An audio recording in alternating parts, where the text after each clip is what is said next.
యూనివర్సిటీస్కి memos పంపించాడు. అసలు ఆ మెమోలో ఏముంది?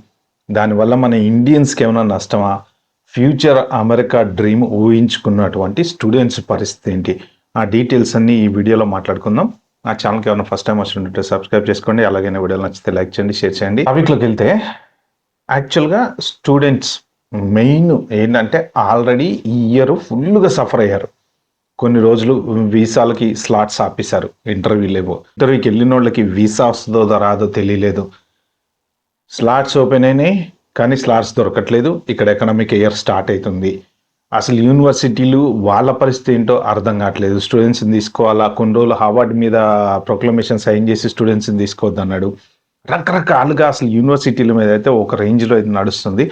బట్ ప్రస్తుతము ఇచ్చినటువంటి కొత్త మెమోలో షాకింగ్ ఇంట్రెస్టింగ్ ఫ్యాక్ట్ ఏంటంటే 15% క్యాప్ ఫర్ ఇంటర్నేషనల్ స్టూడెంట్స్. అంటే ఒక యూనివర్సిటీలో ఏ కోర్స్ అయినా సరే ఆ కోర్సుకి 15% కన్నా ఇంటర్నేషనల్ స్టూడెంట్స్ని తీసుకోకూడదు. And 5% per country. అంటే మరి ఇది 15 ప్లస్ 5% తీసుకుంటారా, లేకపోతే 15లో 5% తీసుకుంటారా? అంటే ఇప్పుడు ఒక 100 సీట్లు ఉన్నాయనుకోండి, ఒక 15 సీట్లు మాత్రమే ఫారెన్ స్టూడెంట్స్కి ఇవ్వాలి.